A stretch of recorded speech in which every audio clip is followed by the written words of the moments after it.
If you've been wishing for deeper trust and authenticity in your relationships, looking for better communication skills with your partner, we hope that you'll join us for our latest course, 10 Essential Skills to Building Stronger and Healthier Relationships. Yeah. Everything that Walker and I do is something that we put energy into, creating it thoughtfully and intentionally. We're very curious about what might be most helpful for people in building healthier skills in relationship. We recognize it's something that we all need to practice time and time again, and know that we're not just talking about intimate partners in this course. We're talking about family, coworkers, friends. We really want to walk through this process of building healthier relationship in all areas of our life. And we hope that you consider joining us. Enrollment opens February 1st, launching March 20th, first day of spring, and the first day of our retreat. Yeah. Yeah. We'll see you there. Thank you. My Inner Knowing, empowering you to find your compass for the journey. We are dedicated to supporting you to rediscover and trust your natural ability to navigate life each day by sharing insight and experience through the lens of two professional communicators and their guests. We intend to prompt internal inquiry that supports all those willing to explore a unique path.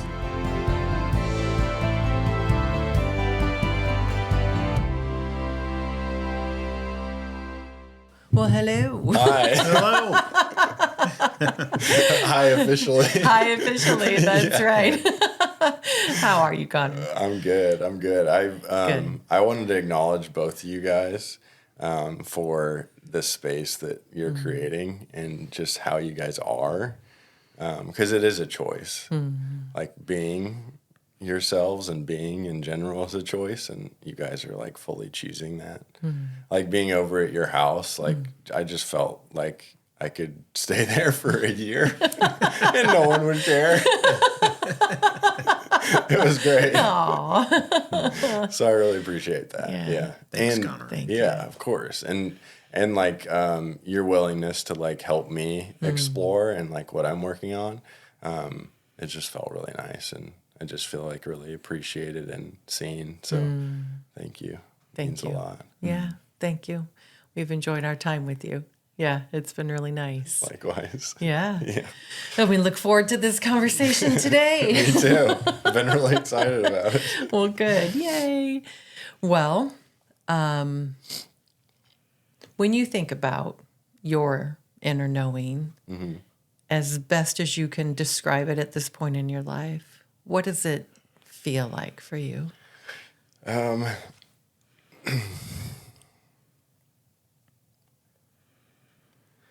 Yeah, it's like there's an ease to it. There's a trust that's available that like comes online really powerfully. Yeah, I feel like trust is the biggest thing. And then when I feel into that space, and it feels like my heart, like my inner knowing feels for me like my heart space. This like space comes online that like my innocence can come forward, and that feels really natural to me. Like I'm just excited about like life and people. Yeah. And I feel like when I'm trusting my inner knowing, or when I'm settling into it, that comes online for me. It feels alive and energizing, Yeah. like an espresso, Yeah. but without the dip. Without the dip. That's good. I still like espresso though. Yeah.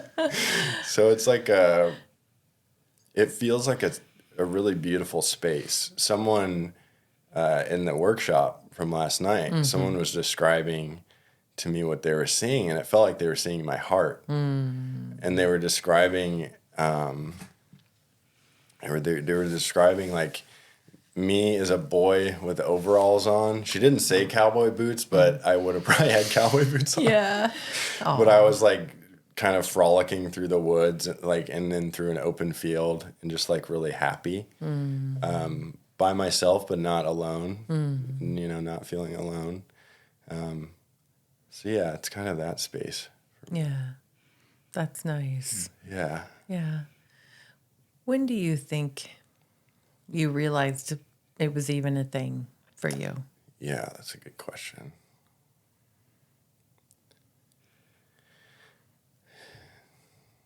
Okay, so when I was in college, I remember we had an assignment where we had to ask each other a question. And mine was, what was it? It was like, it wasn't quite values yet. It was, what are you passionate about? Because that was like really alive for me. I was really passionate about climbing. Like it was really there for me. And I was really surprised that no one had an answer. And it was kind of like, I realized that like not everybody has like something that, yeah, it's like, I feel like climbing helped me find it.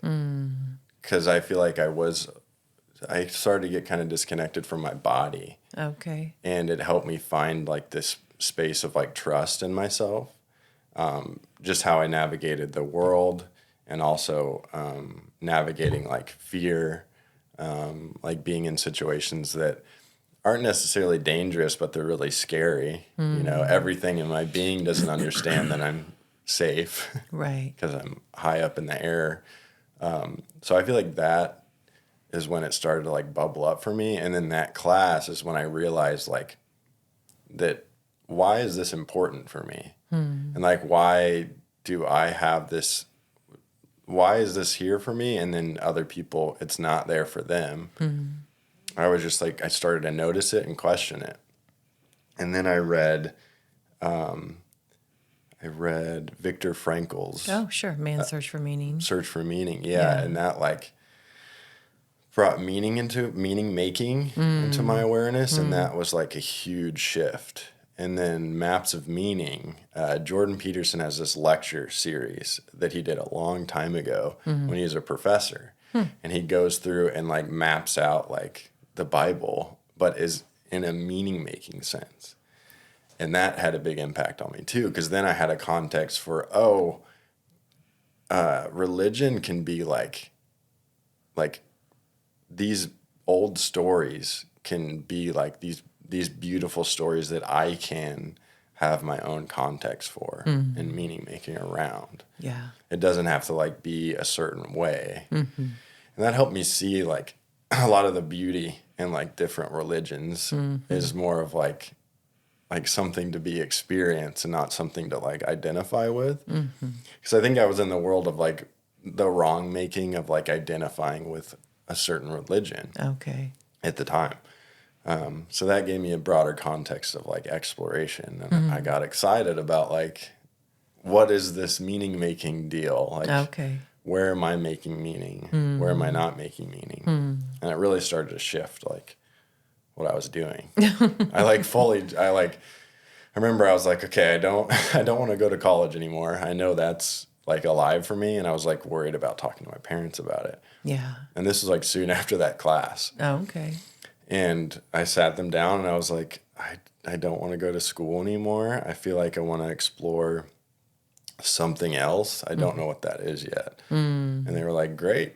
And I was like, oh, okay. I was like really making this a lot different than that. So, Yeah. So that was really nice. And I like really acknowledge them for that because they could tell that like I had really been like exploring that. And I was like, you know, I came to a decision. Yeah. And they were really supportive. And then climbing became like my focus for a while. And then teaching and coaching and that stuff kind of started to bubble up from there. Wow. Yeah. How did you know the climbing is my direction at that point in time? That's a good question.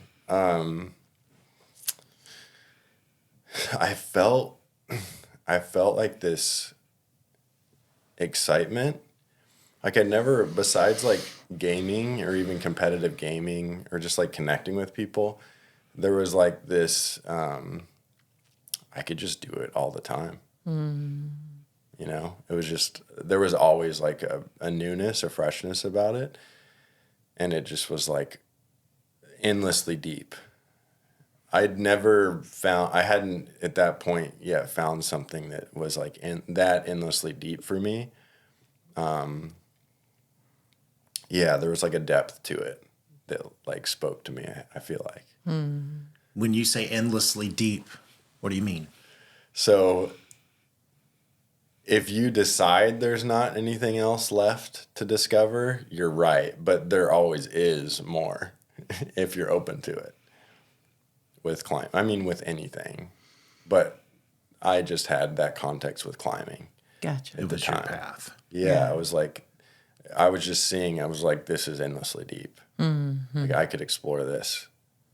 Right. Like, Just keep let's going. do this. Yeah. Let's explore this. Yeah.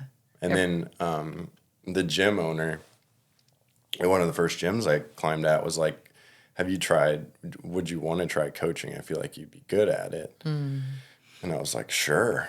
And so at first I was kind of just like saying yes to a bunch of different things. And it was like, really like, I was like, I just said yes to whoever came in to like coaching. Like there was this young lady who had autism. And I remember the owner of the gym was like, would you be comfortable like teaching her? And I was like, I don't know, but I'm open to it. And that was kind of just like, it kept being like that. I don't know, but I'm open to it. And it was like that for a while, you know, which was, it was really great. It was interesting. What made you even try it in the first place? You took a course, but what made you think, So I'll do this? That's a good question. Yeah. Lifetime Fitness was the gym that we went to, like our family went to. And it was like newer at the time. I was in high school. I was probably like 16 or 17, probably like 17. And next to the basketball courts, there was a little climbing area. And for me and my brother, it was just like instantly we were like, I want to go in there. Like, I want to try that. And it really it really was like, it caught on fast. Yeah. And we were really lucky because one of the managers there was this guy, Tom Spakow. He's a really good friend of mine. He's a wild dude. He's awesome. He like grew up and spent most of his life in Colorado. Okay. And had done a lot of climbing outside and stuff. So he knew a lot about climbing in like a greater context. So he was like teaching us and like showing us, like he took us outside and we like started meeting people who were climbing outside. And it's like, I didn't even know people did this. This is awesome. Like, why didn't we know about this? Like earlier on. And then it was really funny. Like this is definitely my ornery side. So there was just a curtain that they would pull across the climbing area next to the basketball courts.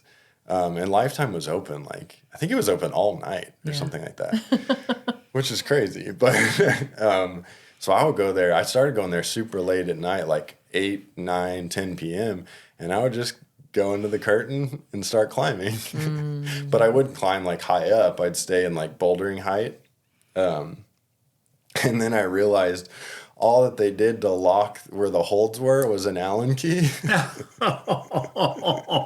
So I would set my own routes, like bouldering routes in the gym and like traverses and stuff. And then like my brother would too. And then one of our other friends started too. And then they were like noticing. And then they never checked the cameras, but they checked the cameras and were like, they like talked to us. They were like, you guys are setting routes. We were like, yeah, we are.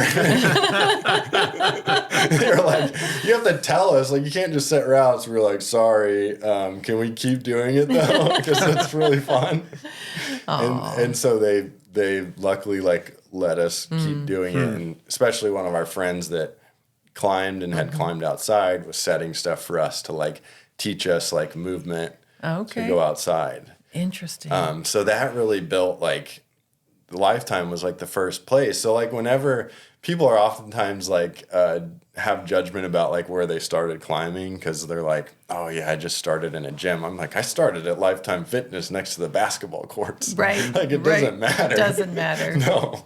And that was like at the time that was the coolest shit ever. Right. Like of all time, you know, because I didn't have any idea about it. So that's it was just like totally like went and tried it and like loved it like straight away. And I guess we had climbed, there's a place called Galleons. You guys ever remember that place? You know where Dick's Sporting Goods is now in Overland Park? Yeah.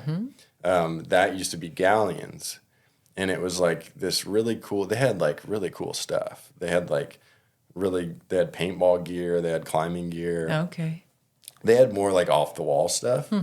And they had a climbing wall that you could like kind of rent out for like a little birthday party or whatever. Oh, sure. And it was kind of like a spire that went up. So if you're on the second level, you could see people climbing. Okay. It was really cool. Yeah.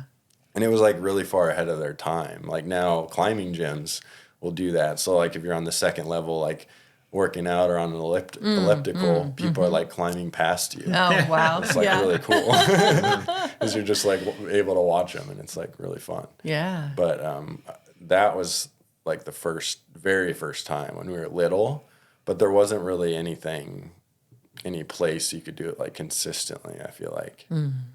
So Lifetime Fitness was the first. Yeah. It was the first place. Yeah. I used to go in there and create my own climbs and like just be doing that. It was the best. What do you think you learned about yourself? Yeah. I feel like I learned like that I'm capable. That I'm like physically capable too. That I can like deal with like difficult situations. I feel like that was a big thing. It's like, because I used to get really mad when I was a kid. Like I would just get so mad. And I feel like it allowed me to channel like this like fierceness in a way that felt like almost like acceptable, you know, in a way. Okay. But to me, it felt like better. Like it just felt better to like let it be seen or just like be with it in that way, like trying really hard. Yeah. I don't think I'd ever tried something to the level of like just like everything I have, you know, like just giving like 100% to something. I'd never like physically. Yeah. I don't feel like I'd ever done that. Sure.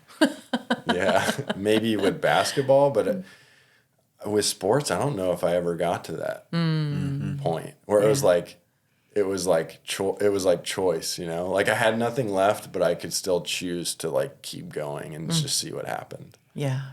Yeah. So interesting. Yeah. Yeah. I'd never gone to that place until I climbed. Can you remember? And it's just I've only gone rappelling, okay, and it was terrifying. We did it on a real cliff for starters. It was terrifying the first time, and then I'm running to get back up and go back down. Sure. But, is there a moment that you can recall, whether indoors or outdoors, where you're in the midst of that and you have some sort of awakening or epiphany? Did you ever have a moment like that where you were climbing? I did. Yeah. Yeah. Can you tell us about it? Yeah. And I've never asked you this question before, so I'm like, Sure, hey. sure. Yeah. No, it's interesting because a specific one comes up. I was climbing in Kentucky. It's called the Red River Gorge. Just these giant, it's this giant gorge that looks like Jurassic Park. It's insane. It doesn't make sense that it's in Kentucky, but it's amazing. Like, there's these like giant sweeping cliffs that like are so overhung that if you stand at the start of a climb and look up, you can't see the top of the climb because it's so like this. Yeah. And it's just like really epic, really grand scale. So it can be really overwhelming to climb there because it's like you just feel so exposed and like so vulnerable because you're so high up. There's so much space around you. The falls are big, but they're safe because it's overhung. So if you fall, you're not going to swing into the wall or anything. Okay. But it's just scary. And it's the first time I was like, something about how I'm breathing or like focusing on breathing, I feel like could be helpful. I don't remember what I was like learning at the time, but that was like, for some reason that was there. So I was like, okay, on this climb, I'm literally just going to focus on my breath and like, just like breathe as loud as I feel like I need to, just whatever. And I did. And so on that climb, it's probably like 80 feet. And there's a spot that you get to that's just like this huge jug hold that's like amazing. Like it's such a comfortable hold and you can like put your feet up and you can like shake out and rest before like the last part. And I remember I was just at that hold all of a sudden.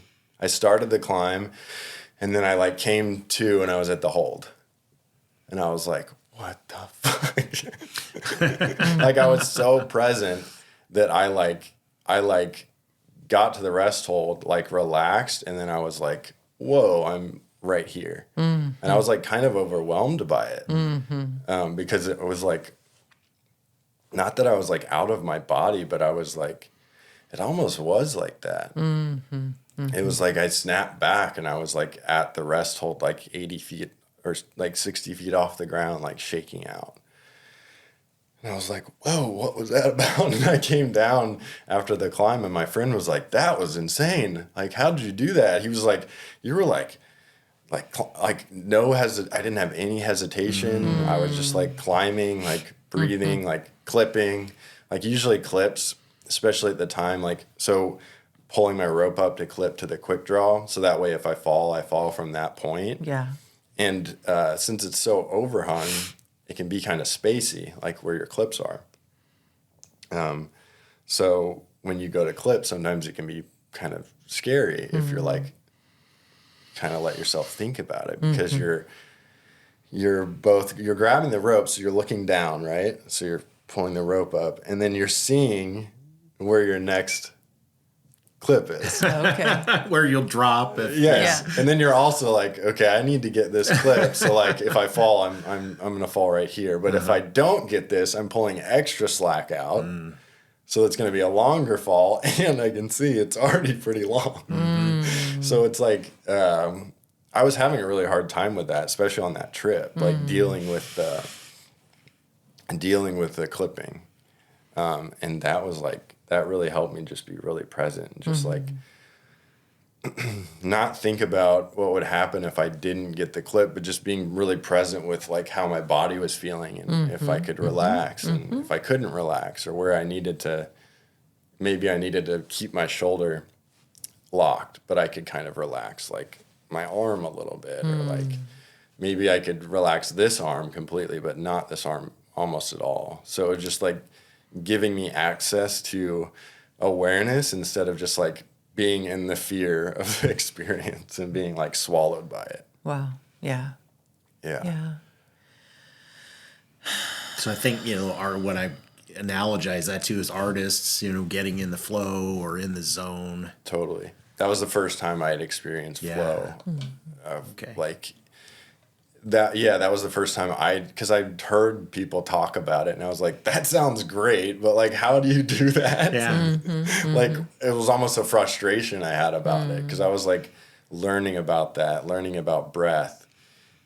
And I don't think I put it together that it was like that I already had the tools. I just needed to like fully engage with it. And then, it was like I experienced flow, and then I was like, okay, there's something that felt really important. There's something about this. And then I like started sharing it with like students and stuff. Yeah. Wow. So I'm curious, Connor, between then and now, What are some of the things that you have explored to help you on your journey, increase your awareness, find groundedness? Like, what comes to mind? Yeah. I mean, honestly, for me, it was like psychedelics, but in a context that felt really safe and like actually had a focus on integration. Intentional. Intentionality around both, and not just like in that world, but like intentionality with like breath work. Okay. Like actually like going somewhere where it's like, we're doing this and then we're going to like talk about it. Okay. Yeah. Yeah. So that definitely helped. Men's work, men's groups, that really helped me. Just establish a context of like continuous connection and like deepening in my sharing. Because I remember, and like for listeners, like integration, like and just to have a context for it, it'd be like if you go on a retreat, and like let's say a yoga retreat, and then maybe at the end you talk about your experience. And I feel like the men's group especially, and like the integration experiences I had with like different like spaces of like ceremony and stuff like that really helped me see like how I was sharing and where I was coming from. Okay. Because I was like at first I was like really worried. I was like, man, I feel like I didn't feel safe like crying around other people. So that was like those spaces, especially the men's group setting, helped me understand that like that's like a really clear, if that's what's there for me, like that's the most clear I can be about the impact and sharing like how it was for me. Yeah. So I feel like that really helped, like being in spaces where sharing about the experience is like really important. That really helped. Yeah. And I was able to bring that into like the team atmosphere with the kids. I called it the Circle of Stoke. So Nice. I noticed, I was like, it feels important for them to like be excited, not just for what they're doing, but for each other. But I wanted them to like be aware of it and like look for it. So I was like, okay, at the end of every class or like session, we would get in a circle and each person would share something they're excited about for themselves, but also another teammate. Because I really wanted to share that like context because it was so helpful for me. Something about that sharing and like getting comfortable with it just allowed me to like authenticity to like come forward. Yeah. And I noticed like when the kids were like looking for that, they started to see each other more. Yeah. And that was really... Are these climbing classes that you're talking about? Yeah, that was for a couple of years. I taught like a team of kids and we traveled like to competitions and stuff. And that felt really important. And I remember just being like, I was like, I don't know why exactly, but that feels important, and it feels good to see them like be like, so-and-so like was really trying hard today. And it wasn't, because it's really easy for them to be in, like, especially with competition, like be in the world of like only the person that's like competing at the highest level deserves like praise. And I don't believe that. Right. And, right. And sometimes I had to stand up for myself with parents and stuff because they had their values and I have mine, and I'm like, right. I understand that, but like, right. I'm like teaching from this space, Right. And it was interesting seeing some of the kids like see each other and like be excited for each other just because they were seeing like their effort and like what they were doing instead of like necessarily the level they were doing it at. I feel like that was a big shift. Yeah. Like seeing the importance of that. How old are you when you're doing this teaching? like 24. Did somebody teach you how to teach, or did that just come to you? That was intuitive. It was intuitive, which was tough for me because when we would go to like nationals and stuff, I would be around like people that I had just like learned from on the internet, and now they're like, they're like there with their team, and I'm like, oh my God, what am I doing here? Kind of feeling, because and I remember I always come back to this story of I was at this conference before like nationals, and all the coaches were like getting seated, and they were gonna like share the I guess like what we were doing for that day. And this big group sat behind me, and they were all like, they all knew each other well, and I could tell. I was like, that's really cool. It's like all these different coaches are like, have good rapport and like know each other. So I started talking to one of them. He was like, yeah, I can't remember his name, so-and-so from Team Texas. And I was like, oh, that's so cool. How do you know everybody? And he was like, we're Team Texas.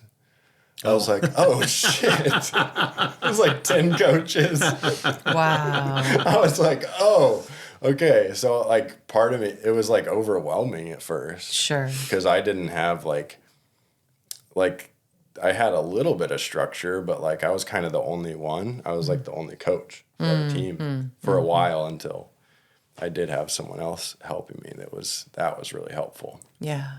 But, yeah, that was overwhelming. Yeah. At first.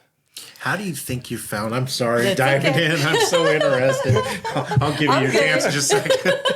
How do you think you found at 24 the strength to be able to stand in the fire of parents who are all locked up in the, the competitive thing? Sure, my child must be the champion, whatever that was, right? For some, for others, other things. Yeah. At 24, how did you find the space? To hold yourself and say, but this is what I'm trying to teach. Sure. That's powerful stuff. Thank you. Yeah, I appreciate that acknowledgement. Yeah, it's it's my heart for sure. Like I was pretty clear where I was coming from. I don't know why or how. But I just remember like I would just be loving about it. I feel like I didn't for instance, and I had so many great relationships with pretty much all the parents, and like even with, it would just be little things. It would be like, like at a competition, a dad like really wants to like give the kid advice, and I can tell it's just not helping. Like she's shutting down. Right. So just being like, I'm just saying what I'm seeing, I'm not like doing any wrong making. I'm just saying like, when you were sharing that, she's like shutting down. So I don't know if that is going to be helpful for her. Right. Like mid-competition, probably not going to be helpful. Right.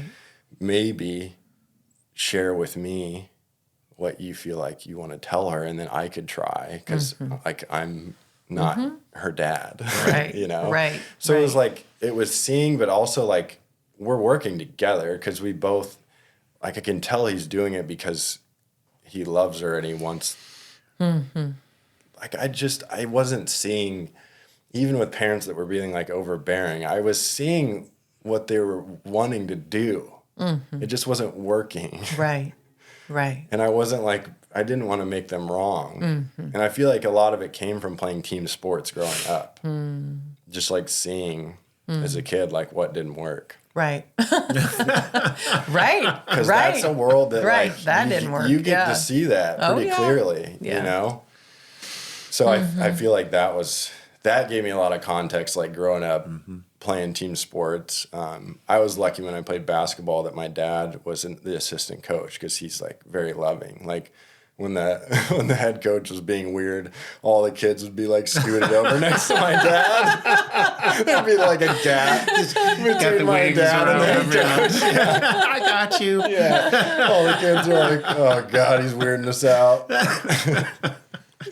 So I feel like that was probably a part of it where I was just like, I saw like when I was growing up, like one thing that comes to mind is like, I don't know if I shared this story about football. Maybe I shared this with Luke. I think I shared this with Luke. Oh, okay. I remember I was pretty young. I was playing like linebacker, and I ran around. The quarterback wasn't facing me at all. He was like completely looking the other way, about to pass. So I just stripped the ball, took it, and ran. And the coach was like, he got hyper focused on the fact that I didn't hit him, that I didn't tackle him. He was like, he wasn't looking at you. So next time, like, hit him. And I was like, well, that just confused me, because I was like, I was just trying to get the ball. Right. And that kind of like weirded me out. And I didn't have the awareness back then of why that weirded me out, but now I do. Right. And I kind of started to shy away from that sport after that. Yeah. Like looking back now. Right. So there was just little instances growing up playing team sports, I feel like, that gave me a context of like what I felt like didn't work or I didn't like. And then when I started teaching, I was just like, you know, it was just so much learning. I didn't have a chance to like, I was kind of just like, especially at first, I was just saying yes to all of it and just figuring it out. Yeah. Yeah. It's so interesting, Connor. It takes me back to when I was in my late 20s, and I was coaching my oldest son's t-ball team, and I don't remember why. They must have needed somebody. It's not like I knew anything about, coaching t-ball, but I was. And I think I did learn that way too. Like growing up playing team sports, like that doesn't work, or I don't think that's helpful. I think that a lot. And I remember that it was a co-ed team, and one of the parents was a professional athlete, and one of the parents worked for the professional athlete team, like in, I don't know, like coaching or in some capacity that way. That was their realm. That was their, right. And I remember that this one child on the team could not throw the ball overhanded with any level of precision at all. Sure. And I remember just telling the child, if you get the ball, just roll it to that person, because they could do that accurately, right? Yeah. And I remember it wasn't the professional athlete, but it was the one that worked for that team. I mean, lost his mind on me. I mean, just lost his mind. He did not have a context for rolling balls. Right. He was like, that's wrong. That is right. And I remember him coming up to me, and he just was like, you are not helping. I was like, actually, I think I am, because, and he's like, you're not teaching my child. And I was like, and it wasn't their child that I was doing that with. It was just that he was upset that what I was allowing or teaching this child to do was somehow negatively impacting his 5-year-old, like in the long term. Yeah. And I just know for me, like I was so clear, and I was probably 29, I would guess at the time, that I was just like, but I'm wanting everybody to learn. I want everybody to feel a sense of empowerment. I want everybody to feel like they're contributing. And like, I don't know where that came from, other than I do think, as you're speaking, that it came from watching so many people not be empowered. I mean, I want people to feel capable and competent. I want people to feel like they have value and that they are contributing. And I just think that piece, has been with me as long as I can remember. Likewise. Yeah. That's been... I mean, even my mom, I didn't know because I was so little, but that was like when I was in like kindergarten. I was like a peer role model. I was like so little, I was just like doing me. I didn't have any context for that. But I just really loved, like I had a best friend that had cerebral palsy, and like I just loved him because he was like my friend. His name was Ryan. And because I didn't have, like, he was just my friend. Yeah. And we add layers on that, but Yeah. he was just my friend. Like, I don't need to define it anymore than that, you know? And I feel like I just feel like I don't like it when people are left out. Yeah. Yeah. Because I think we all have something to contribute. Absolutely. 100%. Absolutely. Yeah. 100%. And that's where, like, a lot of my work even comes from. It's like, I'm like, you have so much to contribute. Right. You know? And it's like, if you want to. Right. Right. Absolutely. Because it's like an invitation. Yeah. You know? But I want to be that. And that's when I was coaching. Like, I was an invitation to the space of exploration. Yeah. Yeah. That was the main thing I was doing. Yeah. It's interesting. I feel like for me too, like I can see people clearly. Yeah. And so I don't think about it as I can see their potential. Yeah. I just feel like I can see them. Yeah. Yeah. Yeah. Clearly. Yep. Yeah. I want to go back because I know we're going to run out of time. It goes so quick. But you had mentioned that you felt like your psilocybin experiences were a significant part of your journey. And then you mentioned the integration period being really important. And, you know, Walker and I do too. In facilitating our retreats, we do. Yeah. I mean, we call it group share, but really everybody's going around and sharing their experience kind of like throughout the weekend. Yep. As we get through like this period, okay, reflect back on that. Yeah. What was that like for you? Right. So, because we know that during that, we're not just sharing our story, which allows us this ability to say it out loud, right? And to reflect. It's also the sharing with other people who, you know, maybe they connected with your experience or maybe they learned from your experience. You know, you had an awareness that maybe they didn't have, but then you're sharing and they're like, oh, Yeah. that was really helpful for me. And so I do think that that piece is important too, regardless of whatever modality you're stepping into when you're doing your work. Yeah. That piece of sharing, I do think, is important. Yeah. It's essential. Yeah. So for you, you mentioned it as being significant. What about it do you think it, I don't know, brought into your life or your awareness that? Yeah. Yeah. I know exactly. It was it's because it's the like specifically with like any medicine work that I've engaged with. It's you're bringing that space into your reality, like into your everyday.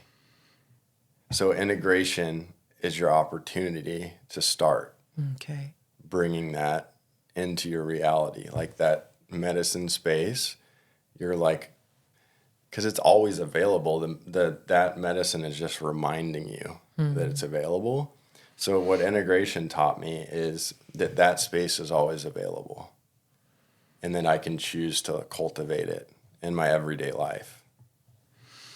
So when you say that space, what do you mean by that space is always available? Yeah, like, so, I mean, loving awareness specifically. Okay. Okay. Loving awareness specifically, but like, say, times where I've been like in a like mushroom space, Okay. like psychedelics, Okay. like feeling this love, but it's like it's me, but it's also like around me. It's like I'm loving awareness, but I'm loving awareness. Like I'm it, but I'm also loving it at the same time. And it allowed me to see that like integration is my opportunity to like go to that space and share about it, and then continually go to that space like after. It's interesting. I mean, what I'm, curious about is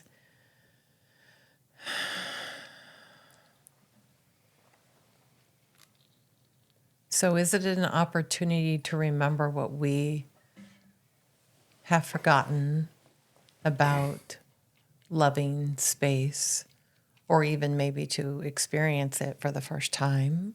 Yeah. You know, if we haven't had an opportunity to really experience kind of like a full Yeah. love. I mean, I'm just trying to figure out how to like put it into words for Contextualize. people. Yeah, for people who've never done Sure. any type of plant medicine. Sure.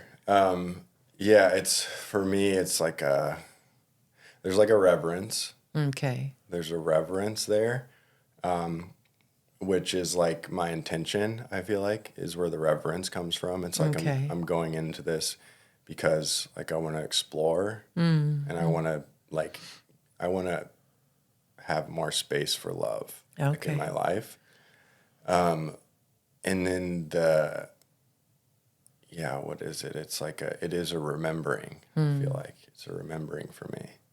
Like, and it's, in my life, I've had like, when all of a sudden you just realize something or you just know something or it just like comes to you. That is my experience of that being in that space, especially like for the first time for me and feeling like this and like feeling it, it felt natural. It felt like home. That's why I'm saying remembering. Because if it was like a new thing, it wouldn't feel like there wouldn't be this like almost recognition that you've been there before Okay. kind of feeling. Okay. But it just felt like very home, very like natural, and very much like remembering. Yeah. And when I'm like talking to people, even in like the work that I do, like you've talked about this too, like with therapy, sometimes things will come up and you'll share something and you're like, I didn't know that I knew that, but like it was in the space Yeah. and I shared it. It's like that knowing and that remembering, like I feel like I felt that. Like I would have like the first time I had a mushroom experience, I had this like poem came to me. I don't remember it exactly, but it was something along the lines of like, life is a collection of stories, and if you don't have time to hear somebody's story, you've lost your way. Just about like, I feel like it was just about like what I valued and like connecting with people and like hearing about like what they have to share. And yeah, I remember being like, what is that about? Because that's not something I would have like in that time, like just like written down, Right. But I wrote it down and it was like moving for me. So it's something about it felt like, well, I wrote it down, so somehow I knew this, but it's like, Yeah. yeah, it was like a remembering. Yeah. For you and the experiences that you've had, if you were going to share with people, I don't know, some thoughts about what you think has been most helpful for you. I mean, it sounds like, again, more structured experiences. It's just not random.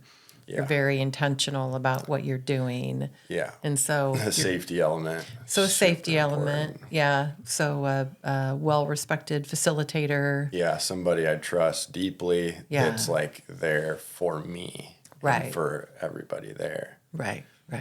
Fully present, Yep. yeah. Grounded, present. Yep. engaged, Yep. yeah. Yeah. Taking care of you. I mean, for me, when I, talk to clients about it, because, people bring it up more than they ever used to, Right.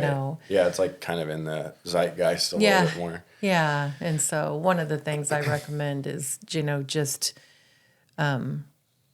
if you're going to allow yourself to be opened up like that, right, where your inhibitions are down and your heart is more open, having a facilitator who really is going to hold that space in such a way that you can have a corrective experience around abandonment issues or attachment Yes. issues. Not exacerbate. Not make it worse. Right. Because facilitators have a huge role and responsibility in that and in not reinforcing or exaggerating or, increasing our trauma in those areas. Yeah. Yeah. Especially when something's like fresh, it can feel really delicate. Yeah. you know, especially like when something's new, like when someone's sharing something new, it like feels really delicate, especially at first. Yeah. And you can really like, yeah, you can really make it worse for Yeah. them if you're like not able to hold that. Yeah. Space for them. Yeah. So that is really important, like the person. And I feel like for me, it has to be somebody who, in a general context, I feel really comfortable around and sharing these things with and connecting with, you know? Because it's like, I mean, yeah, that's really important. Yeah. That part of it is really important. Yeah. Like connecting with them and developing that before engaging in something like that Right. Right. feels important too. Yeah. I agree. Yeah. Relationship. Yeah, Yeah. developing that first. Yeah. Yeah. Yeah. Yeah, I think about this documentary I watched several years ago called The Last Shaman, and it was on Netflix. And it was a young man who had the resources to go do it and to create the, film, all of it. And, he went and learned along the way, but his first experience, they were ayahuasca experiences. Someone died in circle first time. And, then he's like, oh my gosh. And Yeah. then finding somebody else and then having another negative experience of a different kind, but Yeah. another negative experience. And then the last shaman was the one who really formed a relationship with him, Yeah, like cared took for him in, him, right? took him in, Yeah. right? Really just was like, this is a bigger healing than just giving you Yeah. this thing, right? Like this is a process, Yeah. right? Of and healing, like invited him into it, right? that space. Fully, Then yeah. he did. Right, you right, know? right. The relationship was first, Yes. right? Which I feel like is so important. Right. Because it's so easy to be like, I'm just going to do this and then I'm going to be super open. But it's like, I've seen people in a space where like you can be as closed off as you want in those spaces. Like if you don't trust people around you, like you don't know them sometimes. Like, Yeah. I know for myself, like if I don't trust like the person that's like kind of the not authority figure, but like the facilitator. Yeah. Yeah, I'm not going to be able to drop in fully. Yeah. Because that would be like, that would be stepping over a boundary, I feel like, for me. Sure. Yeah. Yeah. Well, thank you for sharing that. I just think Yeah. it's important. Again, For I sure. think people hear about it, but I also want people to make safe, informed, thoughtful choices if that's something that they want to Yeah. explore. Yeah, and, exploring your intention around it. Right. It can be helpful to get clear on an intention. Right. Well, I think it's critical. Yeah. Otherwise, you're just getting high. For sure. And because I've seen it play out both ways. I've seen people who don't really, they're like, I don't even know really, but then like, the teaching arrives for them. But then I've also seen people that I can tell they're just kind of escaping. They're going to escape. And then, Right. that circles back around, you know? I think ultimately the human connection associated, whether it's with ourselves or from that loving presence of the right facilitator in the group and the sharing afterwards, that human connection is really the healing. It 100% is. There's this, I don't know if my brother shared it with me. He was like, we are the medicine people. And then what came through from a ceremony experience is we are the medicine people because we are the medicine. Because it was like completing it. And he might have even said that to me, but it was like completing it for me to like, we have the capability to heal ourselves. And then we need each other to remind us of that. I feel like, or remember that, honestly. And I feel like that's, like that space can be created with just people who are willing to love each other. I agree. I feel like that's what we do at retreat. I mean, We're holding space and Right. loving people. Yeah. Yep. Nurturing. And it's great from our side too, because Yeah. being able to open your heart and hold that for people who are, in pain. It's just a lovely experience. It heals us too. Yep. Because it's like we all have like so many similarities, you know? Like every time somebody shares an integration, I'm like, wherever they are with that, I'm right there with them because I can see it. Right. Like for me too. Right. Yeah. And I feel like that's the powerful part about integration. And that's why it feels so important to me now. It's like that is it's like we should just go around doing share circles and that would be great. That would be Yes. great. Yeah. That would be my living room, like exactly. regularly, Yeah, right? that's like when I visit my parents too, it just feels like we just sit around and talk. And it's like people, it was funny because my wife was talking to a friend and we were going to go stay with my parents for one of the holidays and they were like, oh no. And she was like, no, it's great. We're excited. Yeah, not everybody's experience. No, I know. It is not everybody's experience for sure. No, we enjoy it. We did it last night, after class, and it was really nice. It's really lovely. Yeah, and it's funny because we always talk about, oh, we're going to watch this movie, and we don't ever do it because we just sit around, sharing about what's going on in our lives, and it's a good movie. Yeah, it's a good movie. It is a good movie. Nice one, Connor. It's what most of the movies are about anyways. Yeah. So. Okay, so as we're finishing up, Connor, anything that you would like to share Sure. that you haven't that comes to mind? Just like what I'm stepping into now is my work with Make Meaning. Right. And just, cultivating these spaces for people to explore in this way. And I feel called to be in service as a facilitator, but, without plant medicine, helping people integrate and explore. But integration is very important for me. Yeah. So like the context with like the Brave Journal and that practice, like the stuff that we walked through earlier. Yeah. Is just helping give people a context to share what's there for them. Yeah. And so they can start to integrate it. Because for myself, that was the hardest part for me is like, I didn't know what the fuck to share. Right. I was like, and then I was like, oh, just start with like what's there. But it was like, I don't know what's there. So like, and I feel like my relationship with my wife has helped me give more context for sharing, which has been really nice. Yeah.